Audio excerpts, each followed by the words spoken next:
Բարև սիրելիներս, ես Արմինեն եմ, ուզում եմ ձեզ պատմել մի երազ, որը տեսել եմ մարտ ամսին, երևի մի շաբաթ առաջ, կոնկրետ օրը չեմ հիշում, երազից մեջ մենք գտնվում ենք մեր տանը, մեր ընտանիքով ու էլի մարդիկ կան, բայց այդ մարդիկ ինձ անծանոթ էին, ճիշտն ասած դեմքները չեմ հիշում, ու հանկարծ մեր տուն մտնում է մի հատ աղջիկ, ինձ թվում էր այդ աղջիկը ինձ ծանոթ է, ճիշտն ասած, ինքը հագել էր երկար սիրուն շոր, բայց ոչ սպիտակ էր, ոչ ոնց որ մակաթնագույն լիներ իր հագուստը, ու ինքը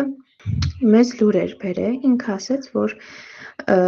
Հիսուս նայ չէ երկնքից ու հիմա ինքը որոշում է, որ երկրորդ տեղը աշխարհում երկրի վրա, որտեղ է ինքը գալու, ու այդ պահին ճիշտն ասած ես խառնվեցի, բայց չէի վախեցի, այնքան հանգիստ է, ես խառնվեցի այն առումով, որ ես շտապում էի ու բոլորին ոնց որ կանգնեցի ու ասեցի, որ ժամանակ չկա ու պետքա բոլորս աղոթենք ու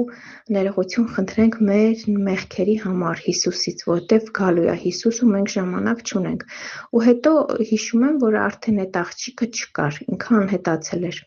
Ու բոլորս չոքել ենք ու այնքան սրտանց ենք, ես ինձ եմ հիշում իմ աղոթքը երազից մեջ, ես իմ աղոթքն եմ հիշում, որ սրտանց աղոթում էի, այնքան լցված էի